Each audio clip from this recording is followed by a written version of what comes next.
Last class में we were discussing कि जितने भी ट्रेड रिसीवेबल्स होते हैं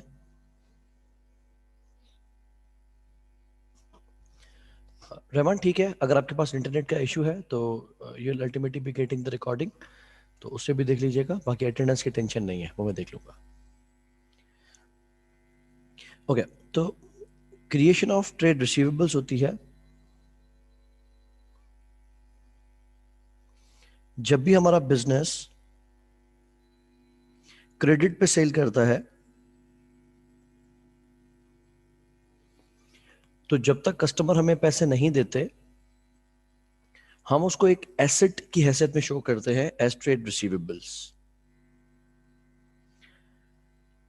और अगर हमें डाउट है कि ये सारे के सारे रिसीवेबल्स हमें रिकवर नहीं होंगे, तो हम उस डाउट को क्वांटिफाई करते हैं और एक अलग अकाउंट बनाते हैं जिसको कॉन्ट्रा टू एसेट कहते हैं, और टाइटल देते हैं उसका अलाउंस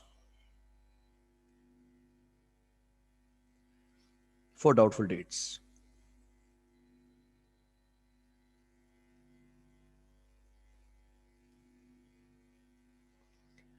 तो ट्रेड रिसीवेबल्स जितना भी आपको अमाउंट एक्सपेक्टेड है to be collected from the customers, और उसमें से जिन पे आपको डाउट है, ये डाउट आपने कस्टमर्स को इन्फॉर्म नहीं कर देना कि मुझे आप पर डाउट है, मुझे आप पे शक है कि आप ये पैसे नहीं देंगे। अगर एक कस्टमर से आपको 50,000 रुपये मिलने हैं and you personally believe there is 10% doubt कि ये कस्टमर हमें 50,000 रुपये नहीं देगा, तो 50,000 का 10% बनेगा 5,000। ऐसा नहीं है कि अगली बार जब आप उसको रिमाइंड करेंगे या जब उससे आप पैसे डिमांड करेंगे तो उससे आप मांगेंगे ही 45,000 रुपये, ऐसा नहीं है। ठीक है। अच्छा, तो अब सिलसिला क्या है कि हम क्या रिकॉर्ड करेंगे। एक रिकॉर्ड करेंगे ट्रेड रिसीवेबल, और उसमें से माइनस करेंगे अलाउंस फॉर डाउटफुल डेट्स।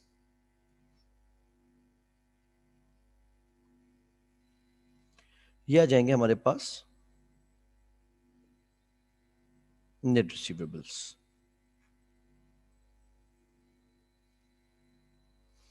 जो कि हम अपनी स्टेटमेंट्स में शो करेंगे एज एन एसेट।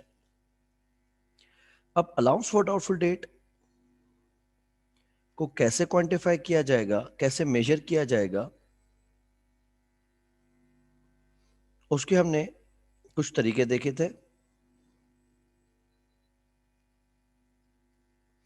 जिसमें से एक हमने तरीका बनाया था, दैट वाज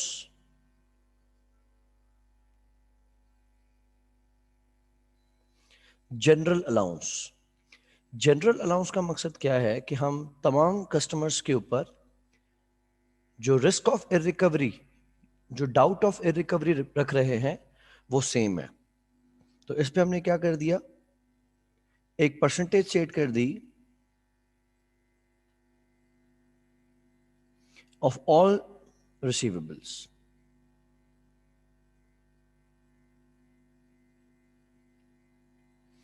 हालांकि सारे कस्टमर्स डिफॉल्ट करें और सारे कस्टमर्स में डिफॉल्ट करने का शक हो, ऐसा जरूरी नहीं है, लेकिन this would be very easy way to quantify the value of allowance for doubtful debts. दूसरा तरीका हमने ये देखा था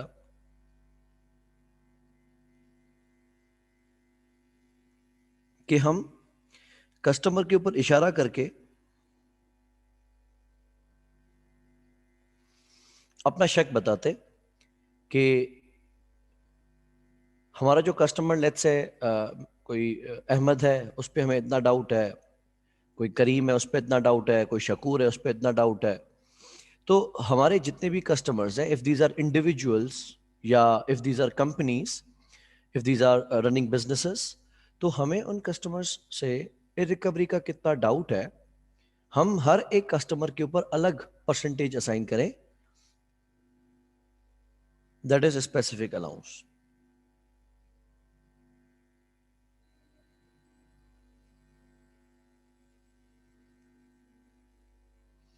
So we'll be having different percentages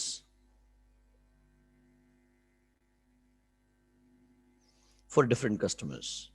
ये हमने दो तरीके लास्ट क्लास तक देख लिए थे, और ये भी तरीका देखा था कि पूरा का पूरा अमाउंट जो अलाउंस का होगा वो प्रॉफिट लॉस में नहीं जाएगा। प्रॉफिट लॉस में क्या जाएगा? ओनली इंक्रीज और decrease.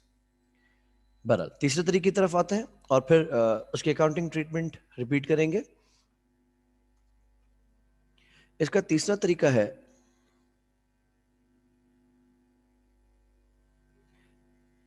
Aged debtor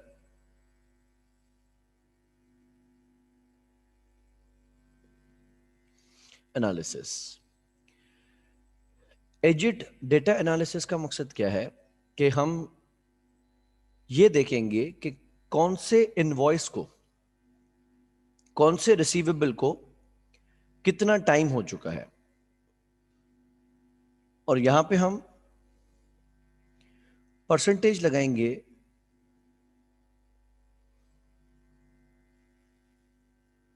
on overdue invoices. यहां पे हमें शक कस्टमर के ऊपर नहीं है, यहां पे हमें शक सेल के ऊपर है कि जो इनवॉइस, जो बिल हमने भेजा था, जिस अमाउंट को ज्यादा टाइम हुआ होगा उस अमाउंट के डिफॉल्ट करने के उतने ज्यादा चांसेस होंगे।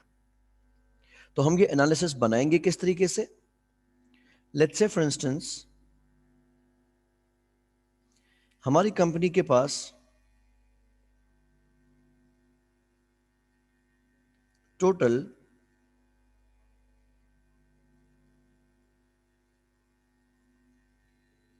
ट्रेड रिसीवेबल्स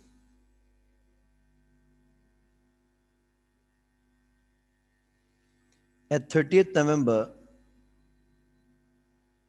2020 है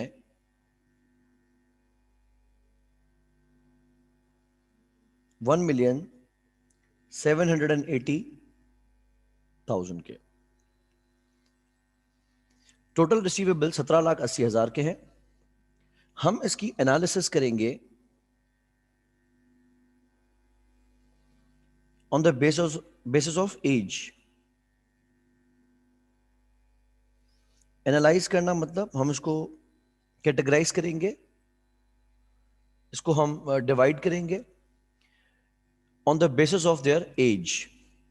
लेट्स से फॉर इंस्टेंस एक कैटेगरी हम बनाते हैं, वो इनवॉइसेस या वो अमाउंट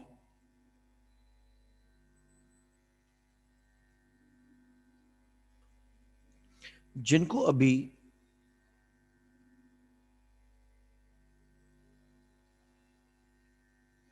थर्टी डेज से कम टाइम हुआ है। ऑल्दो हमारा टोटल रिसीवेबल कितना है? 1,780,000। तो हम ये देखेंगे कि इनमें से कितने कस्टमर्स ऐसे हैं जिनको अभी एक महीना भी नहीं हुआ। अज्यूम हमारे पास फिगर आती है कि 6,80,000 रुपए के रिसीवेबल्स ऐसे हैं जिनको हमने पिछले महीने में विद इन 30 डेज डिलीवरी दी है। फिर किसी को एक दिन हुआ, किसी को 4 दिन हुए, किसी को 15 दिन हुए, किसी को 20 दिन हुए, किसी को मैक्सिमम अगर हुए भी हैं तो 30 डेज हुए हैं। और हमारा इन पे डाउट से 0% है, क्योंकि 30 डेज का लेट्स से वो टाइम है जो कि हमने कस्टमर्स को खुद से दिया है। तो अगर कस्टमर ने 30 डेज में पे नहीं किया तो इसमें कस्टमर की कोई बदनीयती नहीं है, लेकिन हमारी तरफ से रिलीफ है। जब हमने कस्टमर को खुद से कहा हुआ है कि आप 30 डेज के बाद या 30 डेज के अंदर पेमेंट कर सकते हैं, तो customer has the right to delay the payment for 30 days at least. और 17,80,000 में से 6,80,000 वो रुपए हैं, वो कस्टमर्स हैं, वो सेल्स हैं जो कि पिछले 30 दिन के अंदर अंदर हुई हैं। दूसरी कैटेगरी हम बनाते हैं वो कस्टमर्स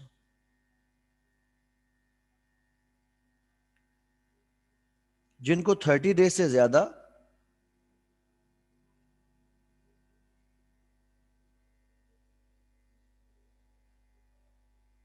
लेकिन 60 डेज से कम अरसा हुआ है। अगर हमने we are standing at 30th November 2020, तो वो कस्टमर्स जिनको हमने 1 नवंबर से लेकर 30 नवंबर के दौरान चीजें बेची हैं, और उन कस्टमर्स ने जो पैसे नहीं दिए वो है 6,80,000 रुपए।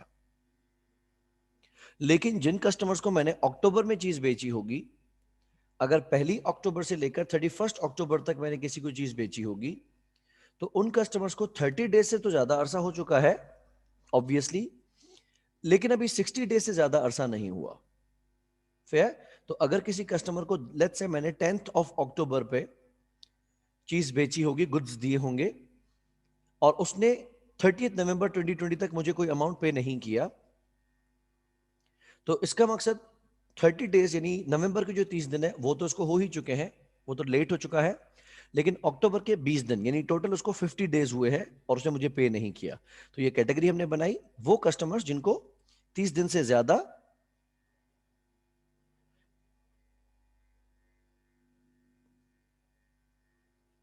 लेकिन 60 डेज से कम टाइम हुआ है। और लेट्स अज्यूम हमारे पास इसका अमाउंट आता है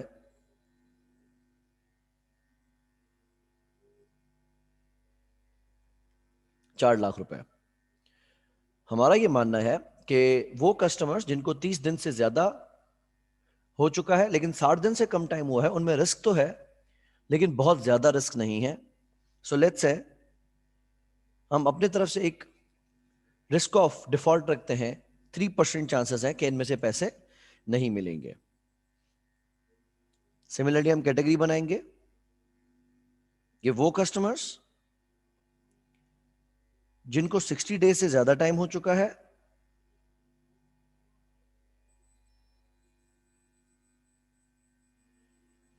लेकिन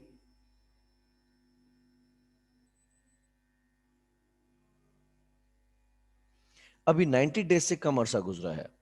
तो वो कस्टमर्स जिनको हमने सितंबर में चीज बेची होगी, तो उनको सितंबर, अक्टूबर और नवंबर 3 महीने मैक्सिमम 90 डेज हुए होंगे और उन्होंने हमें पेमेंट नहीं की है। लेट्स अज्यूम ऐसे 5 लाख रुपए का अमाउंट है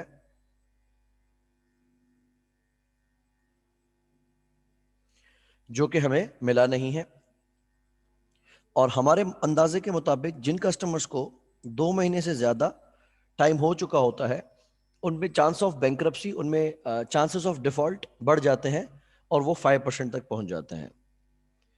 उसके बाद हम एक कैटेगरी बना देते हैं से मोर देन 90 डेज की, कि वो कस्टमर्स जिनको 90 दिन से ज्यादा अरसा गुजर चुका है।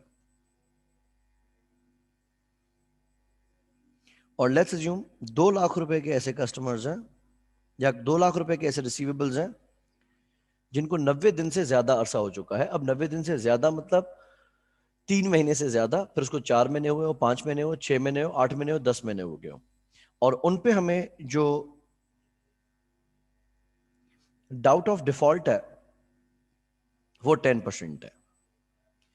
तो हमने क्या किया, अपने रिसीवेबल्स को एनालाइज किया on the basis of their age. तो ये बन जाएगा हमारा एजेड डेटा एनालिसिस, और ऑन दैट बेसिस हमने एनालाइज कर लिया। अब आप टोटल कैलकुलेट करें कितना बन रहा है, 6,80,000 plus 4 lakh plus 5 lakh plus 2 lakh.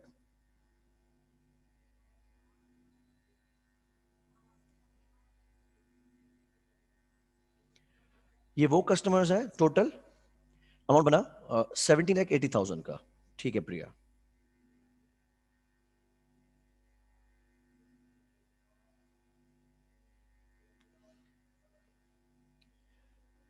Fair? अच्छा, अब हम इस पे अलाउंस कैलकुलेट करेंगे कि हमारा अलाउंस फॉर डाउटफुल डेट बनेगा कितना।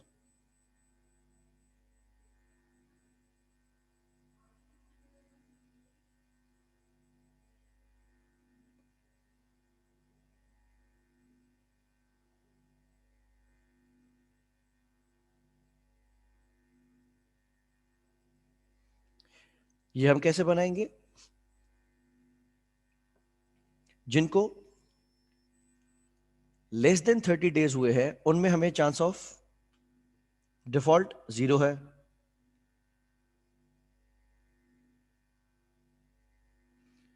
तो इसका डाउट 0 हो गया। लेकिन जिन कस्टमर्स को 3 महीने से सॉरी 1 महीने से ज्यादा लेकिन 2 महीने से कम अरसा हुआ है, 30 डेज से ज्यादा लेकिन 60 डेज से कम टाइम गुजरा है, और उन कस्टमर्स के ऊपर हमारे 4 लाख रुपए ड्यू हैं, उन पे हमें डाउट है 3%। तो 4 लाख का 3% कितना बनेगा?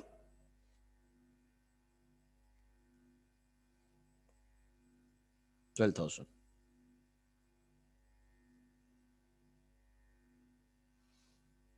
ठीक है रहमान, प्रिया, ओके। उसके अलावा वो कस्टमर्स जिनको 2 महीने से ज्यादा लेकिन 3 महीने से कम टाइम हुआ है, वो है 5 लाख, और उनसे हमें डिफॉल्ट के चांसेस मिलते हैं 5%। तो 5 लाख का 5% कितना बनेगा? ठीक है रहमान।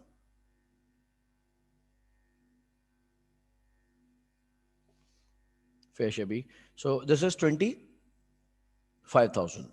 And lastly, हमने एक जनरल कैटेगरी बना दी for all customers 90 days past due, जिनको 90 दिन से ज्यादा अरसा हो चुका है, और उनमें हमें जो बैंक्रप्सी के या डिफॉल्ट के चांसेस है वो 10% है। So how much would be 10% of 200,000?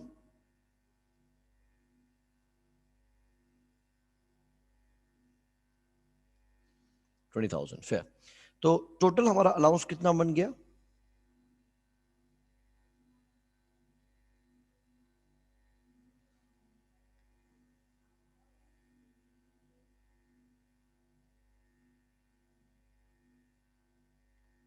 57,000। ठीक है, तो हमारा allowance for doubtful date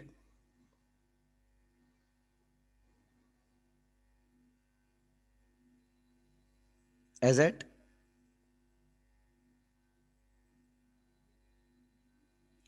30th November 2020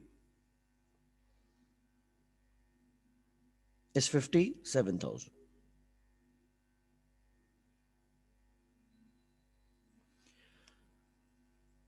अगर ये कंपनी इससे पहले भी अलाउंस बनाया करती और आपको क्वेश्चन में गिवन होता कि पिछले साल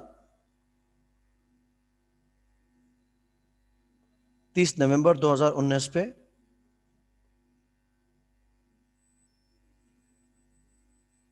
मैं नोट करवा रहा हूं कि हम अपनी तरफ से अज्यूम कर रहे हैं, ये हमें क्वेश्चन में गिवन अभी नहीं है। अगर हमारा पिछले साल अलाउंस फॉर डाउटफुल डेट 30,000 होता, तो हमारा total risk of bed date 57,000 है, जिसमें से 30,000 का रिस्क तो हमें पहले से ही मौजूद था।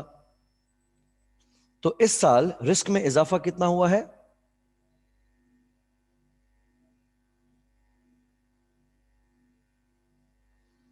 27,000 का।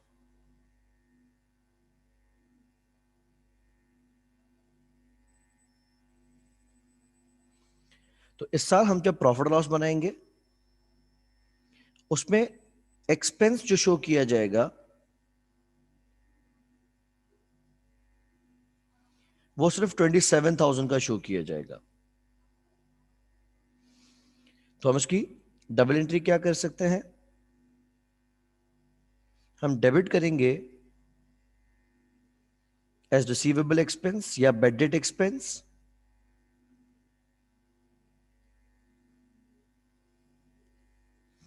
इस साल हम अपने प्रॉफिट लॉस में एक्सपेंस दिखाएंगे 27,000 का,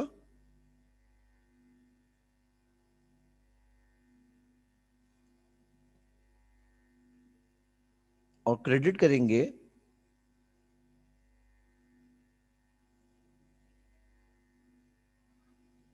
अलाउंस फॉर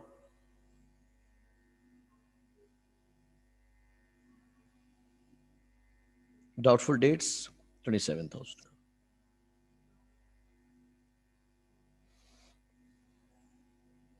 किसी को कंफ्यूजन हो तो डिस्कस कर सकते हैं। हमजा, आपका क्वेश्चन है कि क्या हम अलाउंस को प्रोविजन भी बोल सकते हैं? तो मैंने लास्ट क्लास में एक चीज डिस्कस की थी कि स्टैंडर्ड्स के अंदर जो प्रोविजन को डिफाइन किया गया है वो ये किया गया है कि प्रोविजन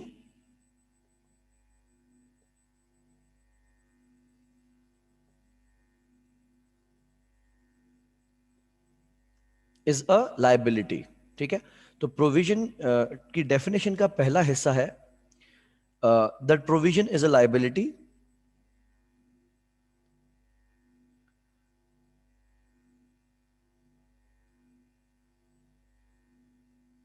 आगे केस है ऑफ अनसर्टेन टाइमिंग और अमाउंट।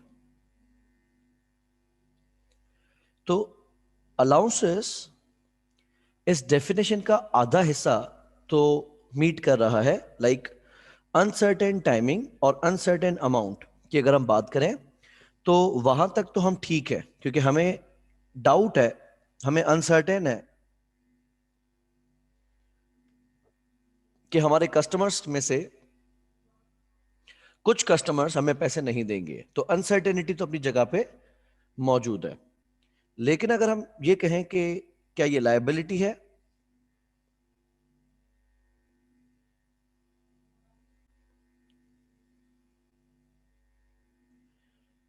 तो ये बेसिकली लायबिलिटी नहीं है।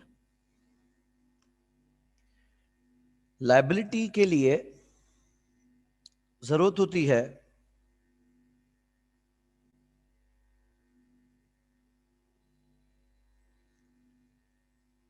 आउटफ्लो ऑफ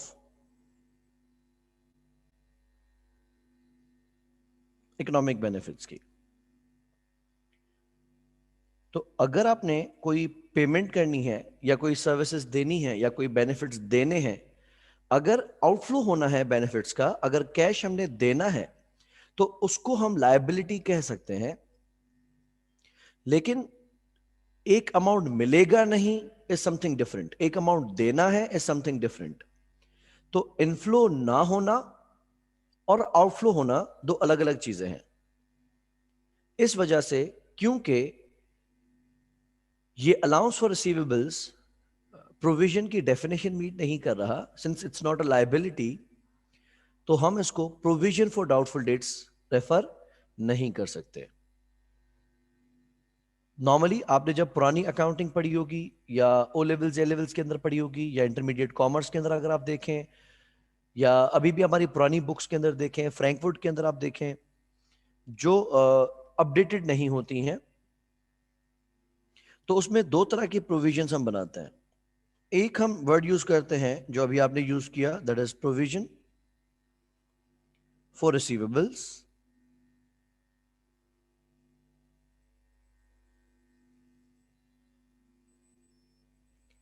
और दूसरा उसमें यूज किया जाता है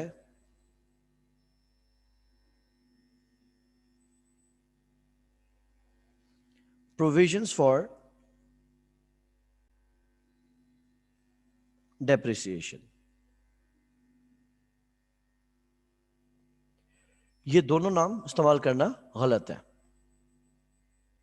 तो रिसीवेबल्स को हमने रिवाइज नाम क्या दे दिया?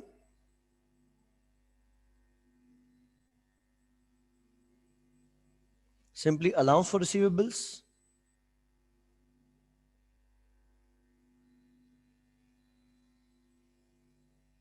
तो हमने प्रोविजन का नाम चेंज करके अलाउंस कर दिया, और प्रोविजन फॉर डेप्रिसिएशन का रिवाइज हमने नाम रख दिया है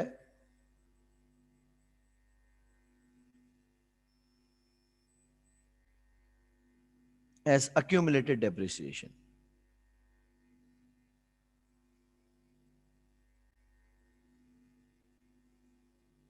फेयर? तो रिमेंबर हमारी बहुत सारी क्वालिफिकेशंस ऐसी हैं जो अप टू डेट नहीं चल रही होती हैं। तो जो ऑर्डनरी लेवल है हमारा ओ लेवल्स, उसमें भी ये गेम है कि वो इतना अपडेटेड नहीं चल रहा होता। ठीक है, इंटरचेंजेबल है, दुनिया में चल रहा है, बाकी लोग यूज कर रहे हैं, तो हम उनके साथ कह सकते हैं। लेकिन अगर लॉजिक स्टेब्लिश की जाए तो लॉजिकली ये चीज ठीक नहीं होगी।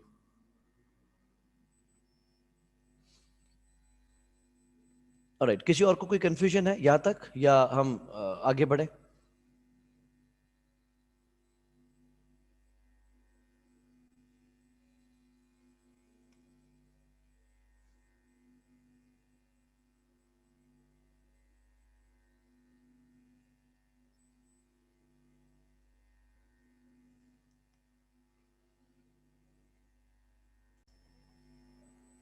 ऑलराइट, क्वेश्चन हमने बनाया है कि वुडक्राफ्ट लिमिटेड हमारी कंपनी है जो कि 30 डेज का क्रेडिट हम अपने कस्टमर्स को देती है, लेकिन कस्टमर्स अक्सर उससे ज़्यादा टाइम ले ही लेते हैं। पिछले साल के आखिर तक, जो कि 30 सितंबर 2019 था, we use to make a general allowance of 3.5% of receivables. But management has now decided to record on aged basis. तो पहले हम तमाम कस्टमर्स को एक ही सफ में खड़ा कर देते थे, हम तमाम कस्टमर्स को बराबर रिस्क का शरीक मान लेते थे, लेकिन अब हमने डिसाइड किया कि हम एज के बेसिस पे करेंगे। you'll have to see this कि how would we read this table। मैंने ये कहा है कि सितंबर के महीने में हमने 3 लाख रुपए की सेल की है, जिसमें से सितंबर के महीने में ही हमें 80,000 मिल चुके हैं। Getting my point? सितंबर के महीने में हमने 3 लाख रुपए की क्रेडिट सेल की है, जिसमें से 80,000 रुपीज हमें कलेक्ट हो चुके हैं। बाकी कितने पैसे कलेक्ट नहीं हुए?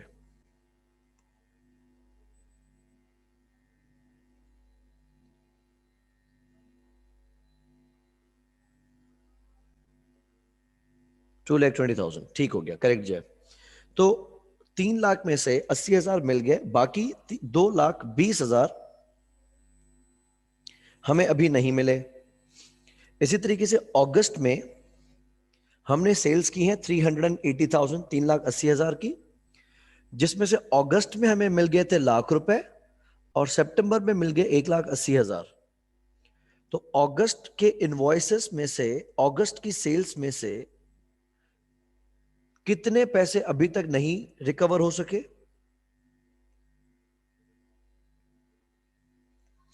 जय 1,20,000 श्योर? लाख, संजना से लाख रुपए पूरे हैं, ठीक है, करेक्ट है। जय, आई पर्सनली बिलीव ये लाख रुपए पूरे हैं। तो 2,20,000 आपकी सितंबर की सेल्स का रिसीवेबल ड्यू है, और 1,00,000 रुपए आपके अगस्त की सेल से ड्यू है। जुलाई में सेल कितनी है? 6 लाख। जुलाई में मिले 50, अगस्त में मिले 2 लाख, सितंबर में मिल गए 1,80,000। बाकी कितना रह गया?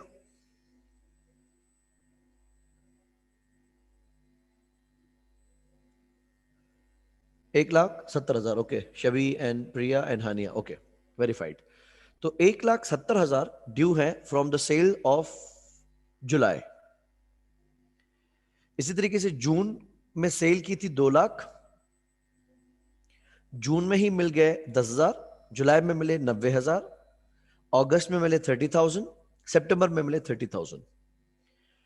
तो वो कस्टमर्स जिनको हमने जून में सेल्स की थी,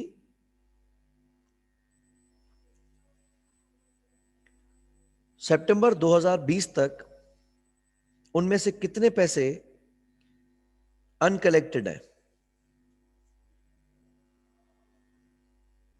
40,000, ठीक है। अच्छा, अब हमने फिगर्स आप लोगों ने मुझे बता दी, मैं एक बार इसको लिखता जा रहा हूं। लेट्स से आप लोगों ने मुझे बताया कि सितंबर सेल्स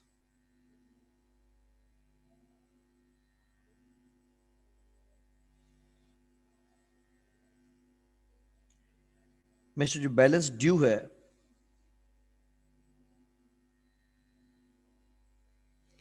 वो 2,20,000 आपने मुझे बताया था गालिबन, 2,20,000, ठीक है। तो सितंबर की सेल्स में से 2,20,000 मुझे नहीं मिले।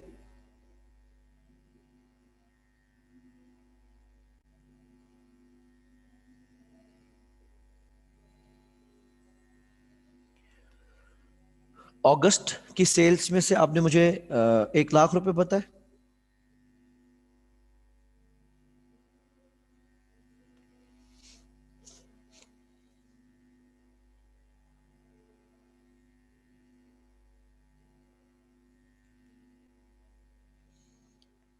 और जुलाई की सेल्स में से आपने मुझे 1,70,000 बताए।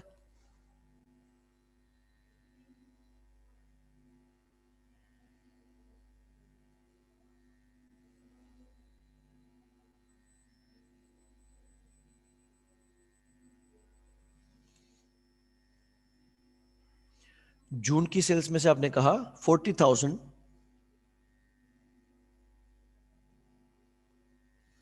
अनकलेक्टेड है, ठीक है।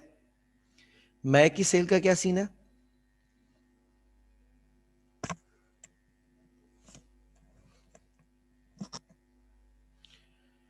मई में हमारी सेल्स हुई हैं 800,000, जिसमें से मई में 2 लाख,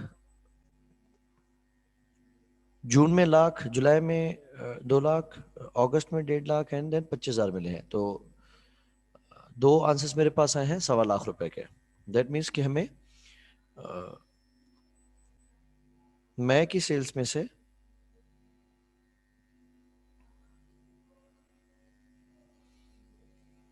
अभी 1,25,000 रिकवरेबल है।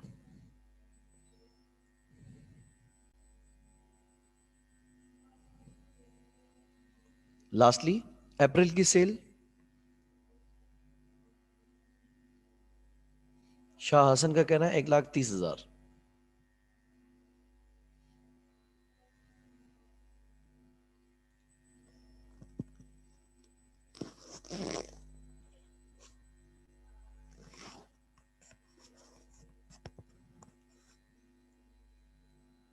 Verify please.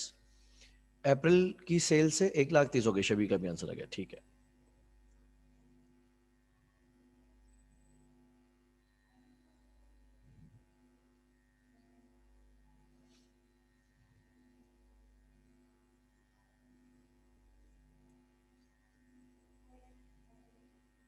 ओके, अब हमें ये देखना है कि since we are standing at 30th September 2020, तो वो कस्टमर्स जिन्होंने आपसे सितंबर में चीजें खरीदी थी और उनके अभी तक 2,20,000 रुपए अनपेड हैं, ड्यू हैं, इनको कितना टाइम गुजर चुका है? अगर आपने किसी कस्टमर को 1 सितंबर पे भी चीज बेची हो, 2 सितंबर पे बेची हो, तो उस कस्टमर को पैसे ना दिए हुए कितना टाइम गुजर चुका है? करेक्ट, लेस देन 30 डेज, यानी ज्यादा से ज्यादा इसको अगर हुआ होगा टाइम तो 30 दिन हुआ होगा। ऑब्वियसली इसमें कुछ कस्टमर्स ऐसे होंगे जिनको 2 दिन हुए होंगे, किसी को 1 दिन हुआ होगा, किसी को 10, 12, 15 दिन हुए होंगे, लेकिन ये हमारी कैटेगरी में आ गया, that is less than 30 days.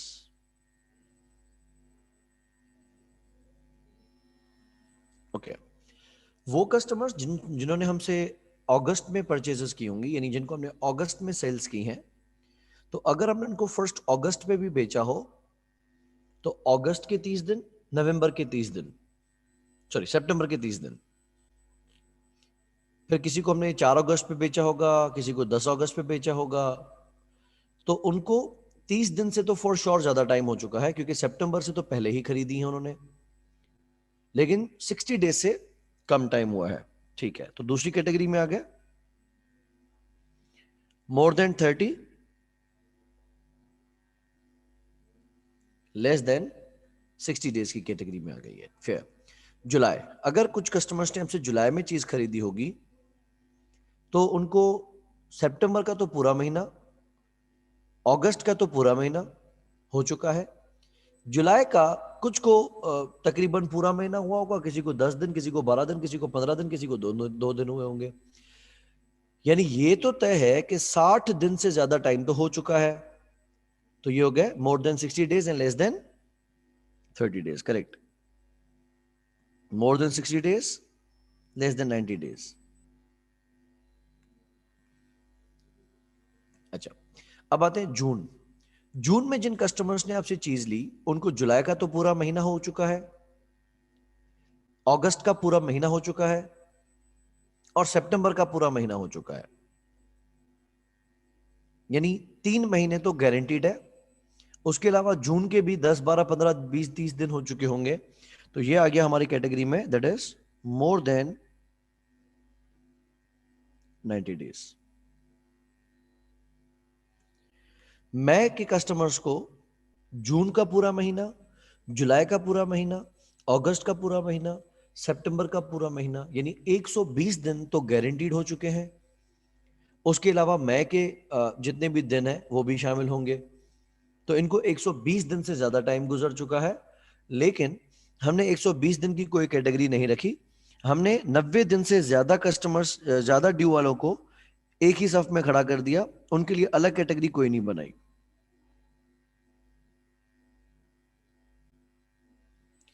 इसी तरीके से अप्रैल वालों को भी मई, जून, जुलाई, अगस्त, सितंबर, 5 महीने तो पूरे के पूरे गारंटीड, 150 दिन तो गारंटीड हो चुके हैं, लेकिन हमारे पास कैटेगरी ऐसी कोई भी नहीं है। तो हम अपनी कैटेगरीज में आते हैं। 30 डेज पास ड्यू,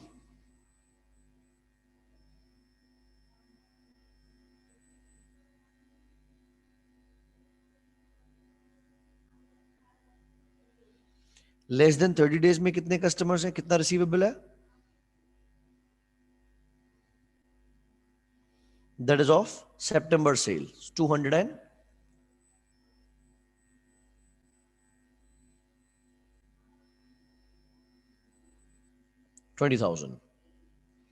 फिर हम आ गए 30 to 60 डेज में, कितना अमाउंट है जिसको 30 दिन से ज्यादा और 60 दिन से कम अरसा हो चुका है, वो है अगस्त की सेल्स, और उसको हो गए, वो अमाउंट है 1 लाख रुपए का जो अभी तक ड्यू है।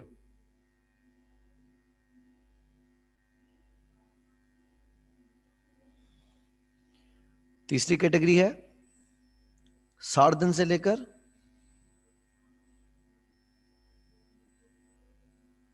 90 दिन। इस कैटेगरी में है जुलाई की सेल्स, जिसका अमाउंट है 1,70,000।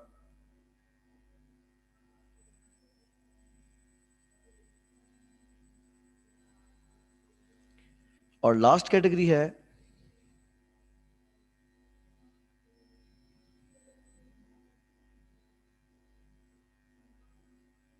मोर देन 90 डेज। उसमें कौन कौन आ गए, 1,95,000। Hamza says 2,95,000. 2,95,000 makes sense.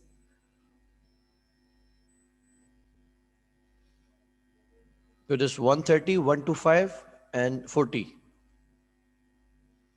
2,95,000 fair. तो हमें 2,95,000 ऐसे हैं जिनको 90 दिन से ज्यादा टाइम गुजर चुका है। परसेंटेजेस का क्या सीन है कि हम 1%, 4%, 6%, 10% चार्ज करते हैं। 1%, 4%, 6%,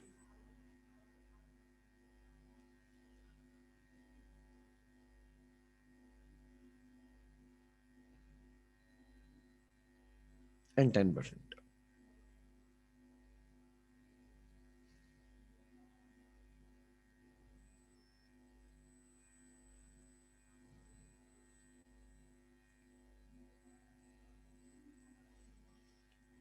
करेक्ट। तो पहला आंसर छवि आपने मुझे बता दिया, that is 22,000।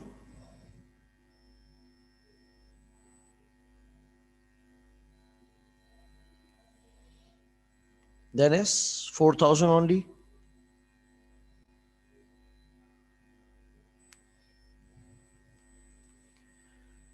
$10,200.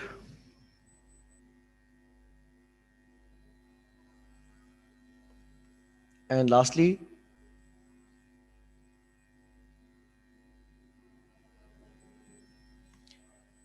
29,500।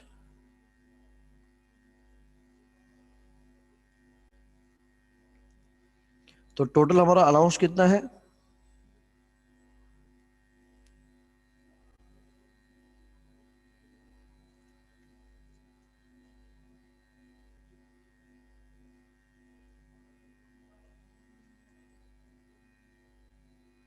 Correct. Priya, my mistake.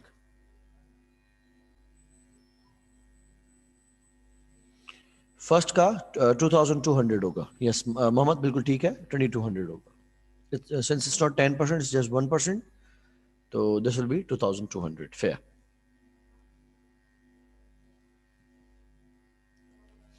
How much is total now? 45,900।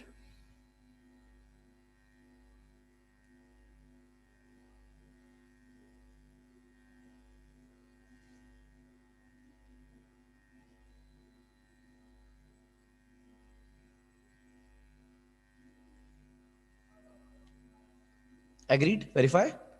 Is it 45,900?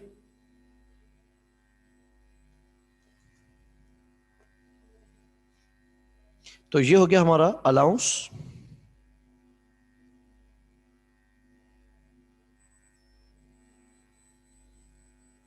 as at 30th September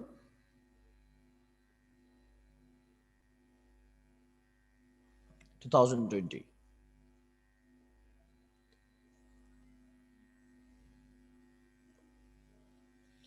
अच्छा, हमारे पास पिछले साल अलाउंस बनाने का क्या सिस्टम था कि हमारे जितने भी रिसीवेबल्स होते उन पे हम 3.5% चार्ज कर देते हैं। तो पिछले साल के आखिर में हमारे रिसीवेबल्स कितने थे, ये मैंने बिल्कुल एंड ऑफ क्वेश्चन में बताए हुए हैं। 14 lakh, 1.4 million.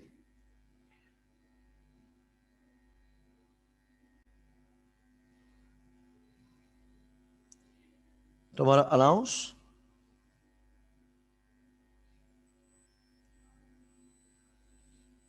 as at 30th September 2019 would have been कितना? रिसीवेबल कितना था? 14 lakh.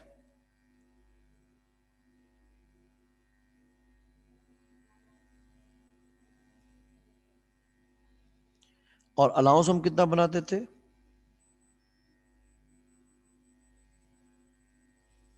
3.5%। So what's value of 3.5% of 14 lakh?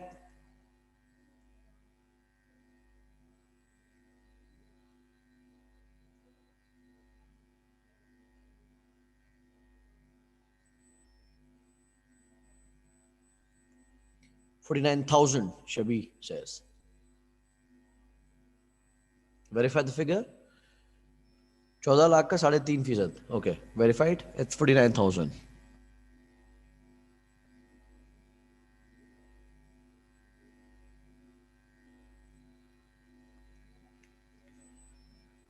That means कि पिछले साल हमारा allowance for receivables was 49,000 और इस साल हमारा allowance for receivable is 45,900।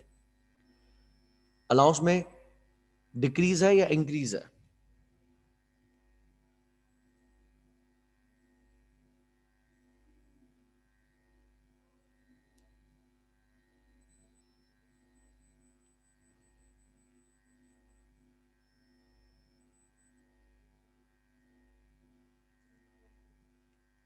Fair. So Priya verified it is decrease of 3,100। तो इसकी डबल एंट्री हम क्या करेंगे? Since allowance for doubtful debt is contra to asset, asset बजाते खुद डेबिट पे रहता है, तो उसका जो कॉन्ट्रा है वो क्रेडिट पे रहता है। उसको जितना क्रेडिट करेंगे बढ़ता जाएगा, जितना डेबिट करते जाएंगे कम होता जाएगा। सिंस इस साल हमने उसको कम करना है तो हम डेबिट करेंगे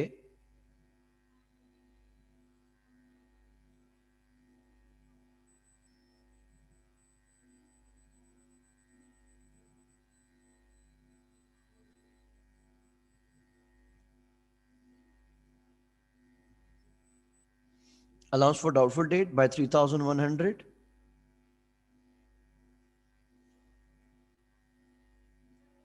और क्रेडिट कर देंगे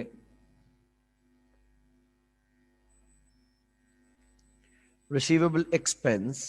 एक्सपेंस को क्रेडिट करना मतलब कम करना, और एक्सपेंस का कम होना यानी इनकम,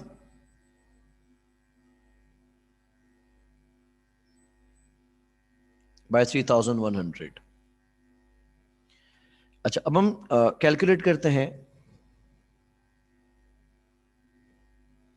कि हमारा नेट रिसीवेबल कितना दिखेगा।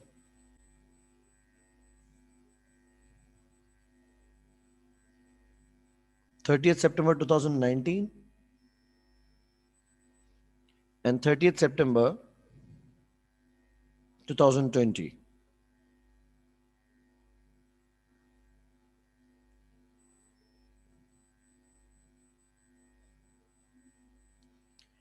2019 में हमारा ट्रेड रिसीवेबल कितना था gross?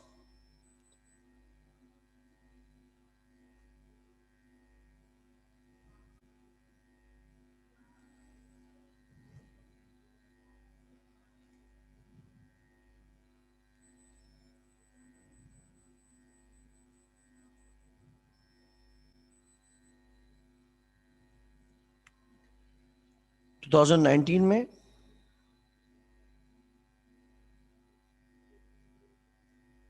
we had trade receivable of 1.4 million और हमारा अलाउंस था 49,000।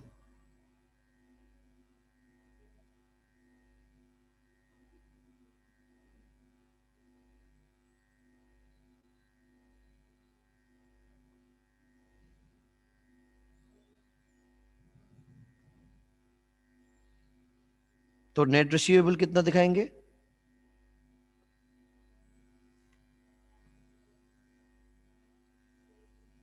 1,351,000। ओके, 1,351,000। 2020 का अलाउंस कितना है? इट्स 45,900।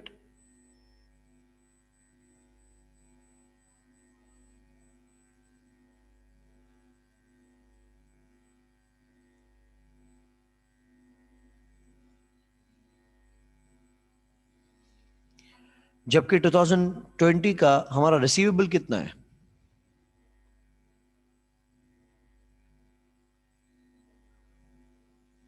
एट 30th September 2020 हमारा रिसीवेबल कितना है? That is 739,100।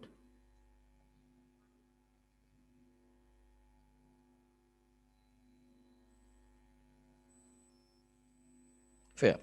तो 30th सितंबर पे हमारे अप्रैल, मई, जून, जुलाई, अगस्त, सितंबर सारे रिसीवेबल्स अनकलेक्टेड हैं।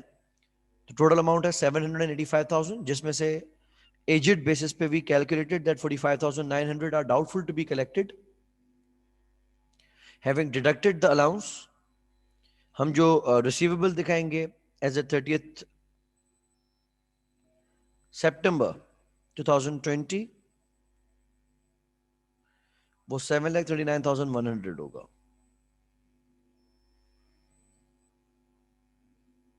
किसी को कंफ्यूजन है तो डिस्कस करने प्लीज।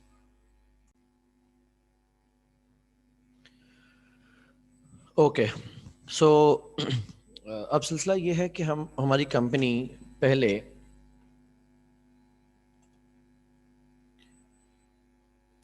रिसीवेबल्स का 2.5% जनरल अलाउंस बनाया करती थी अप टू 30th जून 2019। और हमारे पास पिछले साल रिसीवेबल था 31,250 का। अलाउंस फॉर रिसीवेबल्स है 31,250 का, जो कि रिसीवेबल्स का 2.5% है।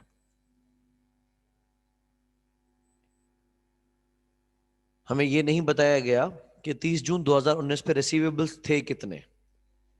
यह जरूर बताया गया है कि अलाउंस 31,250 था, जो कि हमारे रिसीवेबल्स का 2.5% था। फिर जुलाई, अगस्त, सितंबर, अक्टूबर, नवंबर, दिसंबर, जनवरी, फरवरी, 8 महीने के दौरान हमने 80 लाख रुपए की सेल्स की हैं और जिसमें से 74 लाख हमने कलेक्ट कर लिए हैं।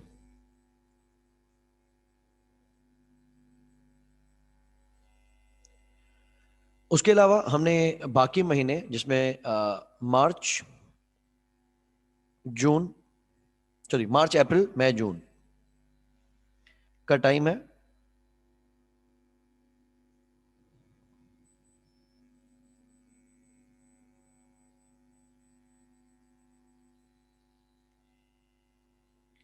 मार्च में हमने 3 लाख की सेल की है जिसमें से 2.5 लाख मिल चुके हैं। अप्रैल में 250 की सेल की है, 220 मिल चुके हैं। मई में 4 लाख की सेल की है, 280 मिल चुके हैं। और जून में 2 लाख की सेल की है, 120 मिल चुके हैं। अच्छा, अब इस क्वेश्चन में कॉम्प्लिकेशन क्या है? पहले तो आपने मुझे ये बताना है कि 30 जून 2019 पे आपके रिसीवेबल्स थे कितने। 30 June 2019 value of receivables. Further sales की हैं कितनी? 3,250,000। मार्च में सेल्स हैं 3 लाख। अप्रैल में सेल्स हैं 250,000। Then 4 lakh and 2 lakh. मई में 400,000 और जून में 200,000। So trade receivables we just calculated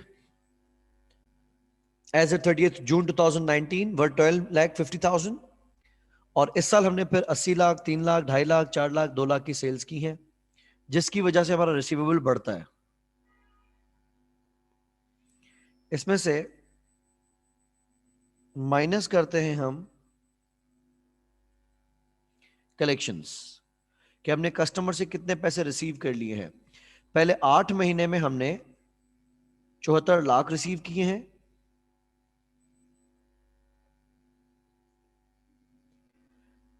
फिर हमने 2.5 लाख, 220, 280, 2.5 लाख, 220, 2,80,000 और 1,20,000 रिसीव किए हैं।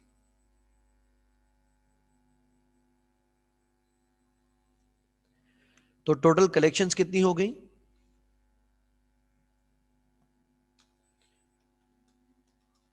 74 लाख, 2.5 लाख, 2,20,000,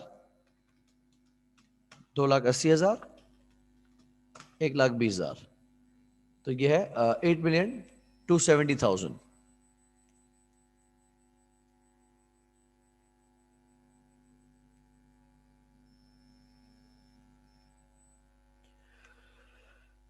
तो साल के बिगिनिंग में हमारा रिसीवेबल बैलेंस था 12,50,000।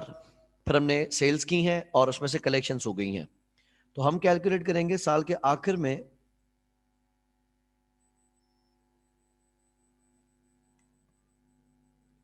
रिसीवेबल का बैलेंस कितना होगा।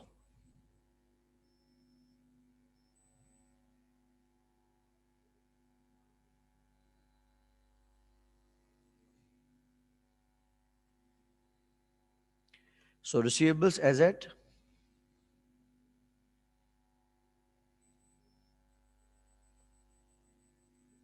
30 जून 2020 कितना आ रहा है आंसर? पहले ही हमारे पास 12,50,000 के रिसीवेबल्स थे, 80 लाख की सेल हुई,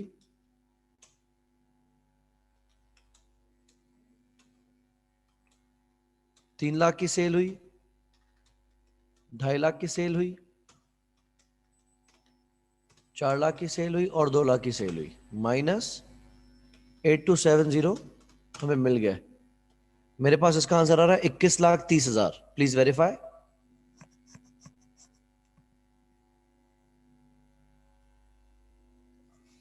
21,30,000। Anyone else? Okay, so Javeria says it's 21,30,000 fair. Matching with my answer?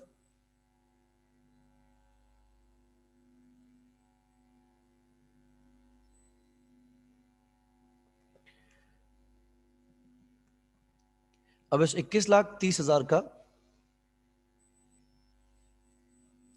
हमने एजिट एनालिसिस बनाना है।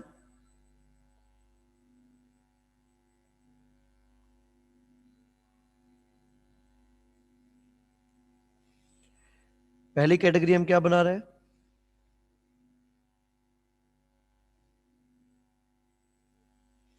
Less than 30 days.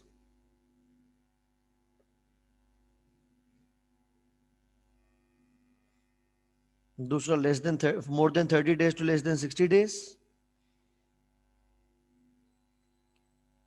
More than 60 days to less than 90 days.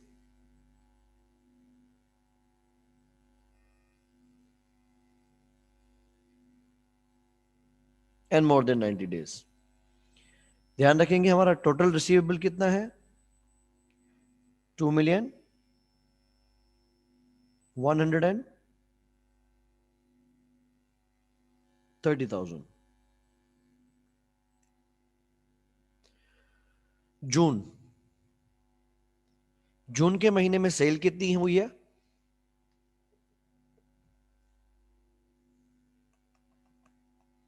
2 lakh. और जून के महीने में कलेक्शंस कितनी हुई हैं? 1,20,000। तो जून के महीने की सेल का कितना पैसा अनकलेक्टेड है?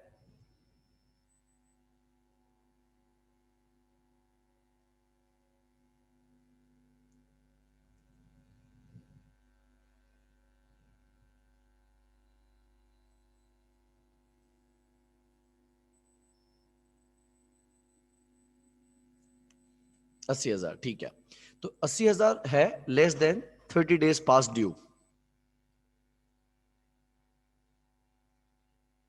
मई की सेल है 4 लाख।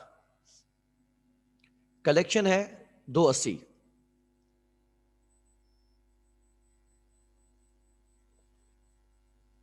तो मंथ ऑफ मई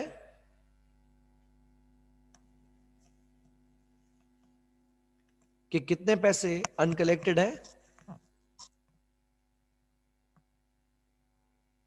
1,20,000। ठीक है, तो मई के मंथ के रिसीवेबल्स को 1 महीने से ज्यादा लेकिन 2 महीने से कम टाइम हुआ है।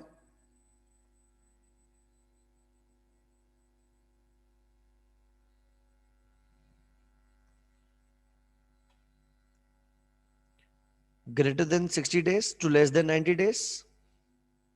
अप्रैल। अप्रैल में सेल है 2.5 लाख की। कलेक्शन है 220 की।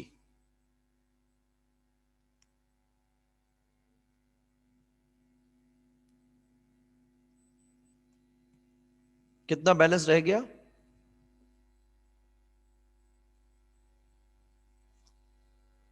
30,000।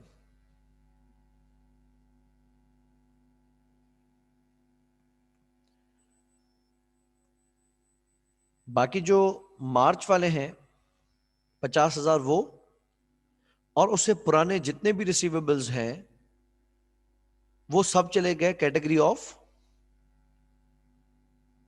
मोर देन 90 डेज पे। तो हम इसको डायरेक्टली बैलेंसिंग फिगर रख देते हैं।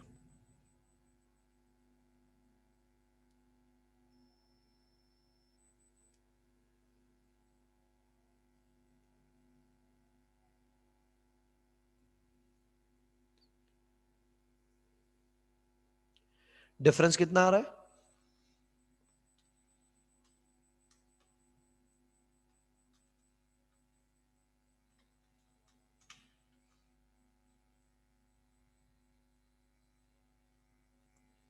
₹19 लाख का।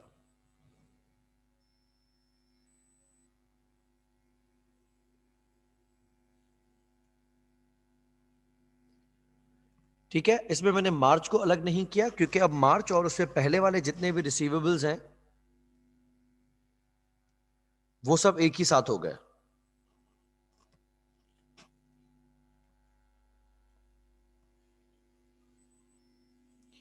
परसेंटेज क्या लगेगी? हमने रखा है 1.5235।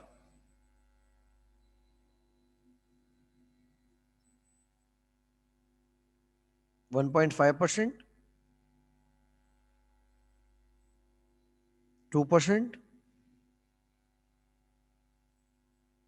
3%, 5%.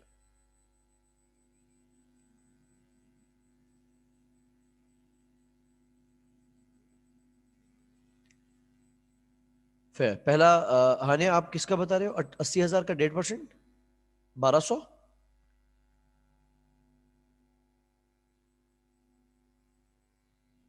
फेयर।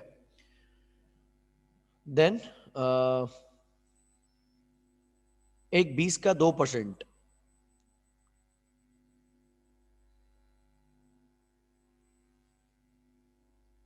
2400। फेयर रहमान।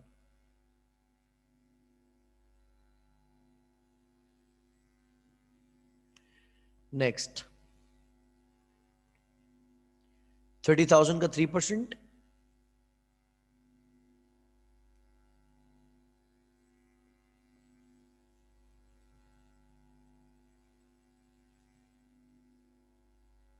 900। और 19 लाख का 5%,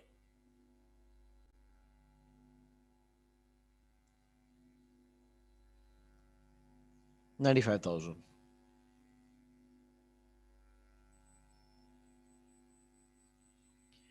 तो टोटल हमारा अलाउंस फॉर डाउटफुल डेट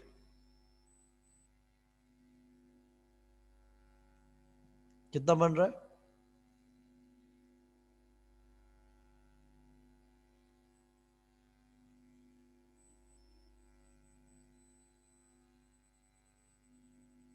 $99,500। ठीक है।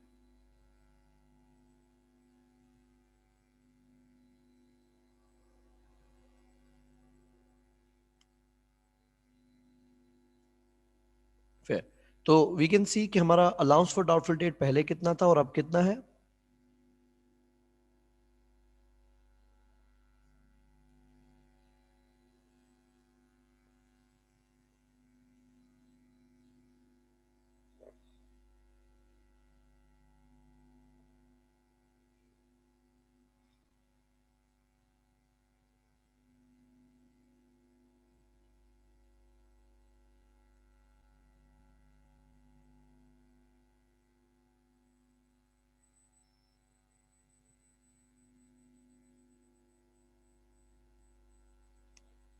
ब्रॉ डाउन करेंगे एट 1 जुलाई 2019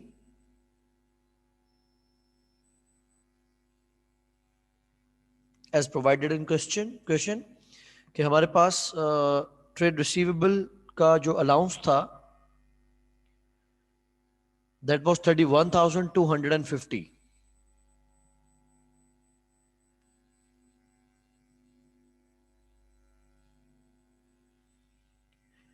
और अभी as at 30th June 2020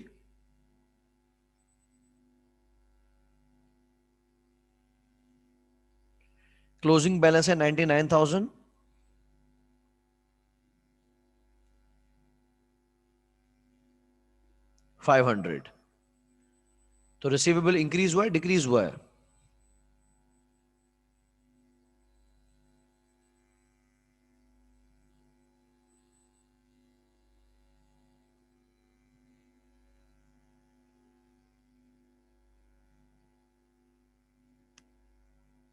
increase कितने से?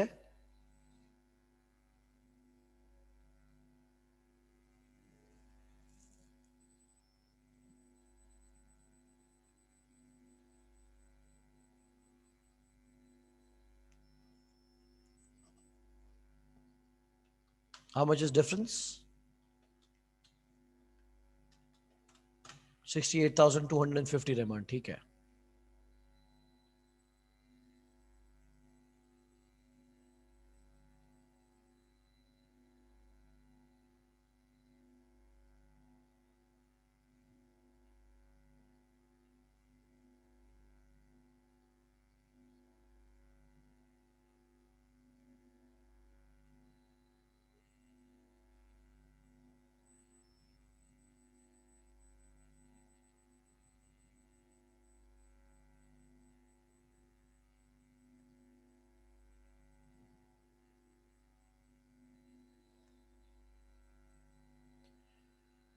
तो इस साल हम प्रॉफिट और लॉस में जो रिसीवेबल एक्सपेंस शो करेंगे that would be 68,250.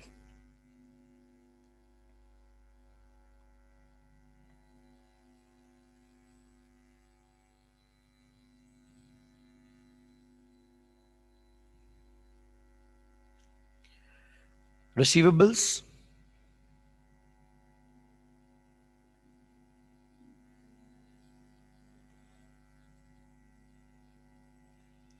as at 30th June 2019 and 2020 रखेंगे, इसमें से लेस करेंगे हम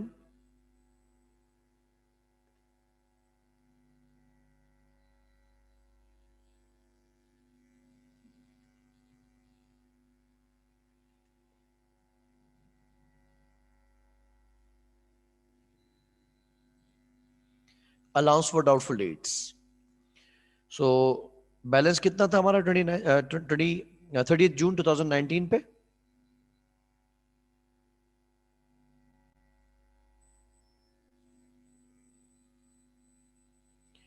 रिसीवेबल्स का अमाउंट आपने कैलकुलेट किया था 12,50,000.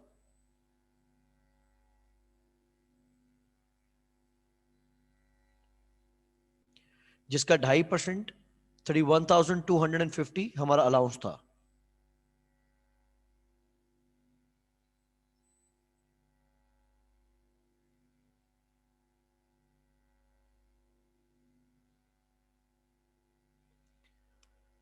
एज ए 30th जून 2020 हमने रिसीवेबल्स कैलकुलेट किए हैं 21,30,000, 2,130,000.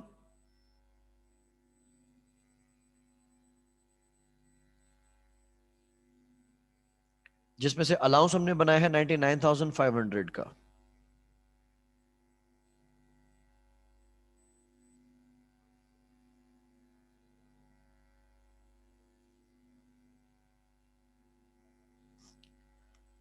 टू 2019 का नेट रिसीवेबल कितना आ रहा है?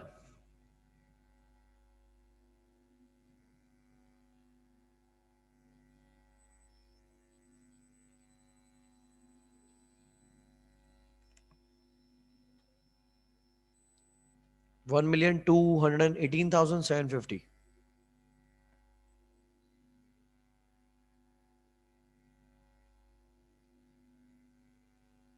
फेयर. एंड 2020 का बैलेंस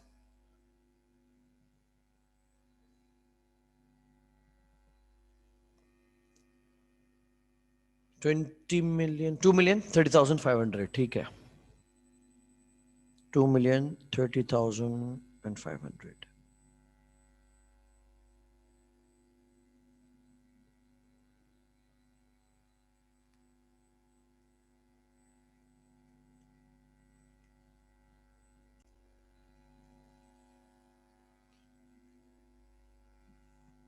ओके.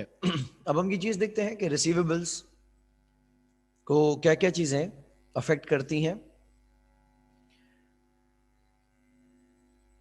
जो कि बेसिकली हमारा नेक्स्ट टॉपिक बनेगा. लेकिन मैं आज सिर्फ टी शेप करवा रहा हूं, हम बाकी next topic obviously next class में करेंगे.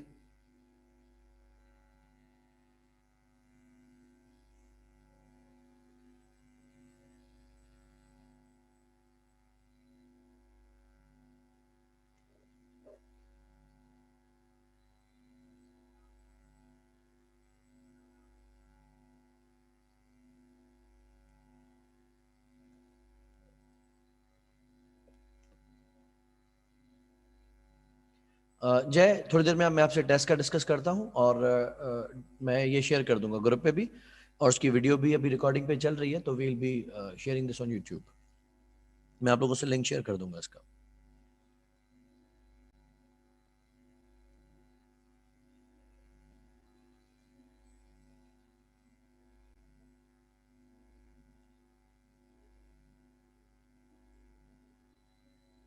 Okay. No Rahman, on campus nothing is allowed here. सिर्फ हम ही बैठे हैं यहाँ पे कैंपस में, like we are coming here to conduct the class. लेकिन कैंपस में भी स्टूडेंट्स अलाउड नहीं है. टेस्ट का हम थोड़ी देर के लिए बाद एक एक्सपेरिमेंट करते हैं, and then I will be announcing the test.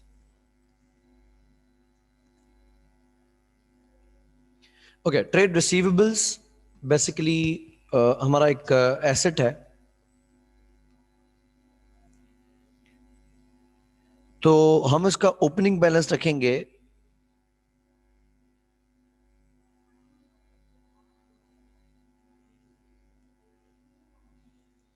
On the debit side. साल के बिगिनिंग में जो भी बैलेंस आपको कलेक्ट होना था, that is brought down balance, और वो डेबिट पे आएगा।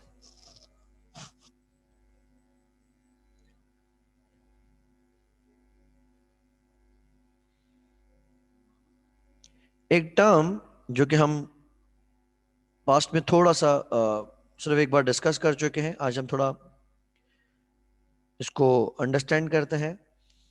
The term is unearned income. हमने इससे पहले क्या चीजें पढ़ी हैं कि अगर हम अपने सप्लायर को एडवांस में पैसे दे दें जिसके गुड्स या सर्विसेज हमें बाद में मिलेंगे, ठीक है, अगर हम अपने सप्लायर को एडवांस में पैसे दे दें जिसके गुड्स या सर्विसेज हमें बाद में मिलेंगे, तो क्या हम उसको एक्सपेंस तभी मान लेते हैं जब हम पैसे देते हैं?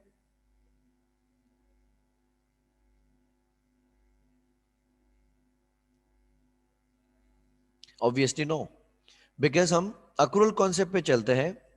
तो हम कहते हैं जब तक गुड्स या सर्विसेज मिल नहीं जाते तब तक आप इसको खर्चा नहीं मान सकते।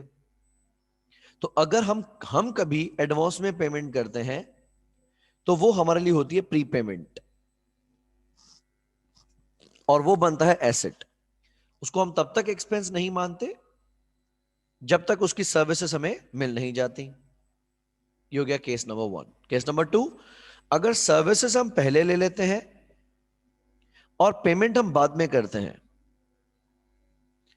तो इसको हम नाम देते हैं अक्रूड सर्विसेज का या अक्रूड एक्सपेंसेस का, अनपेड एक्सपेंसेस का, जिसको हम ट्रीट करते हैं एज अ लायबिलिटी। बिकॉज हम खर्चा तभी मानेंगे जब हमें सर्विसेज मिलेंगी।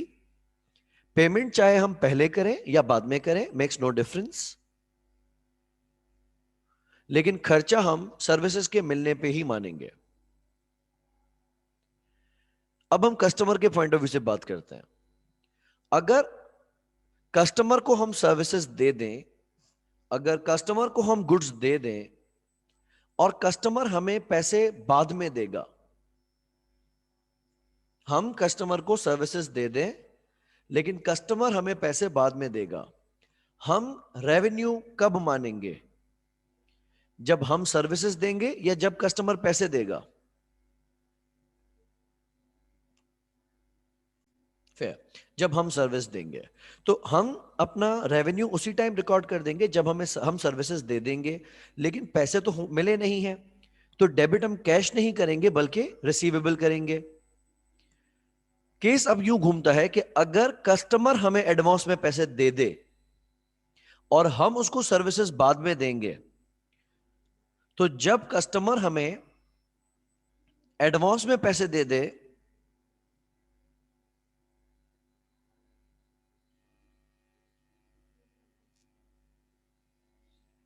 उसको पैसे मिलने के टाइम पे तो हम रेवेन्यू नहीं मान सकते।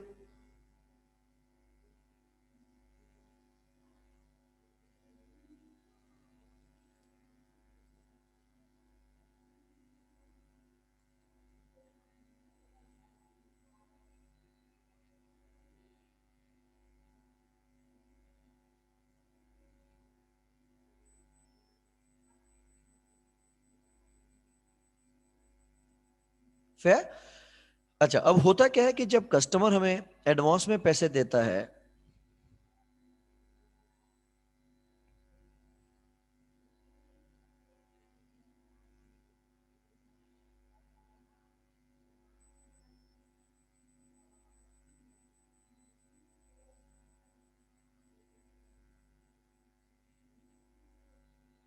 हम उसको ट्रीट करते हैं एज अ लायबिलिटी, और लायबिलिटी का नाम क्या होता है?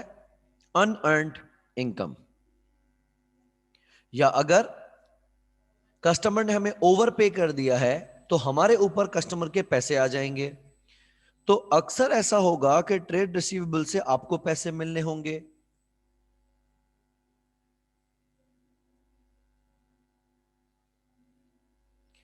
तो आपके लिए वो एसेट है और डेबिट पे आएगा। लेकिन कुछ कस्टमर्स ने अगर आपको ओवर पे कर दिया है या एडवांस में पे कर दिया है,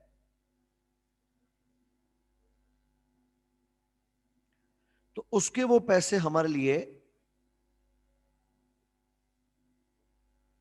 अनअर्न्ड माने जाते हैं और उसको हम दिखाते हैं एज अ लायबिलिटी। तो यहां पे जो ट्रेड रिसीवेबल का अकाउंट है वो एट द सेम टाइम हमारा एसेट भी दिख रहा है और उसका कुछ amount at the same time हमारी लायबिलिटी भी दिख रहा है। अब हमने देखना है कि कौन कौन सी चीजें रिसीवेबल को बढ़ाएंगी और कौन कौन सी चीजें रिसीवेबल को कम कर सकती हैं। हमारा ट्रेड रिसीवेबल बढ़ कैसे सकता है? ऐसा क्या करेंगे कि हमारे रिसीवेबल्स में इजाफा होगा?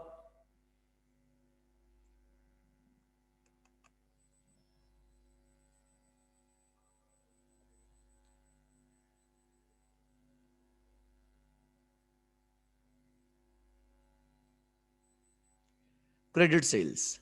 तो हम जितनी क्रेडिट सेल्स करते जाएंगे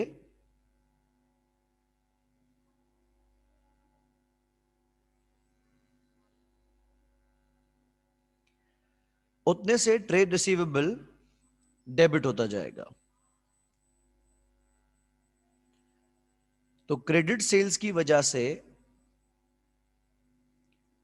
रिसीवेबल डेबिट होता है। और रिसीवेबल को कम कौन कौन सी चीजें करती हैं?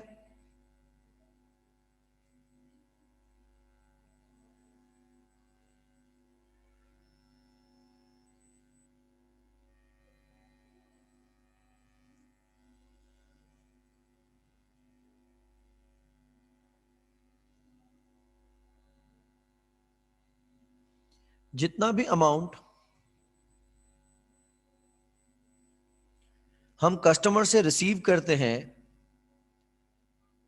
कैश कलेक्शन, वो हमारे रिसीवेबल को कम करता है। करेक्ट रहमान, आप कह रहे हैं allowance for doubtful date receivable को कम करता है, बिल्कुल दुरुस्त है। लेकिन वो ट्रेड रिसीवेबल से माइनस नहीं किया जाता, वो अलाउंस सेपरेटली एक अकाउंट बनाया जाता है। लिहाजा उसको हम ट्रेड रिसीवेबल के अकाउंट से नहीं माइनस करेंगे, वो अलग से एक अकाउंट बनेगा जो कि कॉन्ट्रा टू एसेट होगा। क्रेडिटर हमारे रिसीवेबल से कोई ताल्लुक नहीं रखता, क्रेडिटर हमारा सप्लायर है, रिसीवेबल हमारा कस्टमर है। तो इस बात को याद रखेंगे कि जब हम ट्रेड रिसीवेबल्स का अकाउंट बना रहे हैं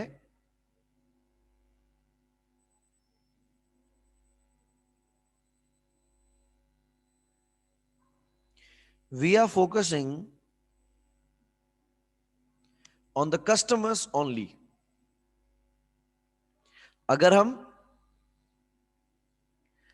कस्टमर्स को डिस्काउंट अलाउ कर देते हैं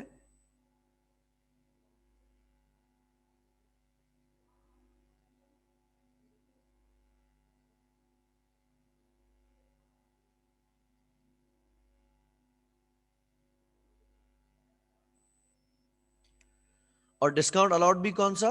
कैश डिस्काउंट। ट्रेड डिस्काउंट कभी भी रिसीवेबल से माइनस नहीं होता। उसके अलावा अगर कोई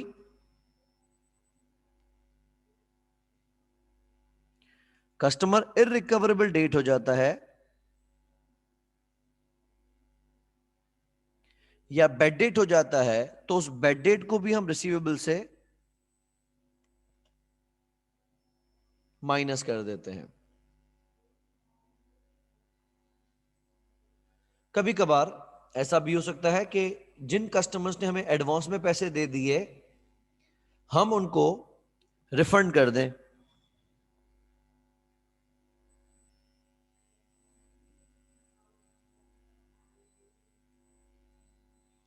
रिफंड करने से हमारा एसेट नहीं बढ़ रहा बल्कि हमारी लायबिलिटी कम हो रही है। तो अगर हमने अमाउंट रिफंड कर दिया कस्टमर्स को, तो हमारी लायबिलिटी कम हो जाएगी। कभी कभार कुछ बिजनेसेस ओवरड्यू पे पेनल्टी लगाती हैं। तो अगर हमारी कंपनी चार्ज करती है इंटरेस्ट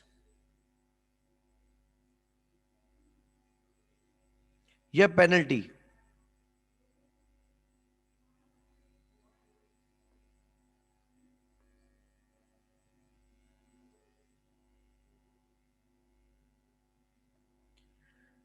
उससे हमारा रिसीवेबल बढ़ जाता है।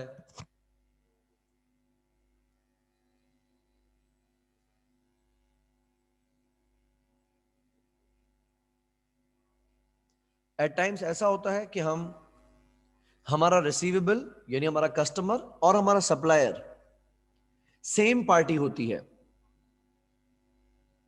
तो अगर हमने उसको गुड्स बेचे हैं तो हमारा कस्टमर है, अगर हमने उसे गुड्स खरीदे तो हमारा सप्लायर है। हम उसको पैसे दें, वो हमें पैसे दें, इससे बेहतर है हम क्या करते हैं,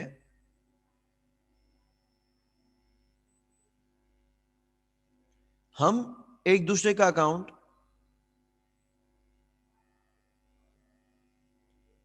कॉन्ट्रा कर देते हैं। कॉन्ट्रा करने का मकसद, मैं पेएबल को डेबिट कर दूंगा और रिसीवेबल को क्रेडिट कर दूंगा।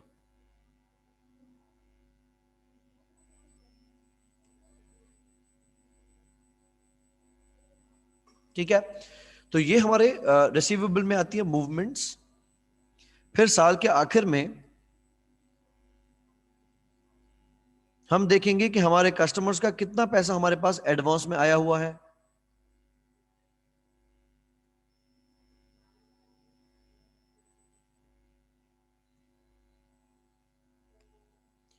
और कितना पैसा हमें अभी कस्टमर से रिसीवेबल है।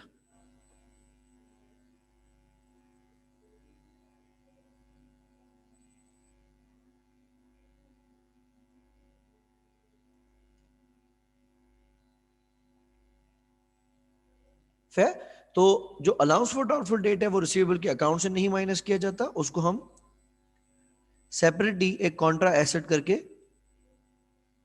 रिपोर्ट करते हैं।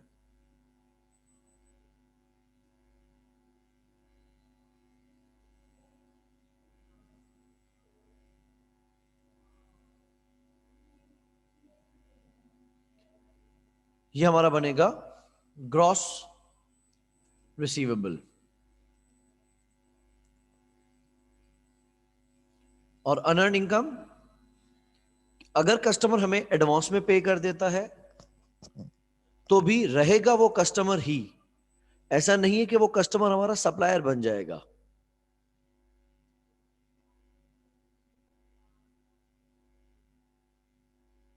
ठीक है, यहां तक किसी को कोई कंफ्यूजन नहीं है?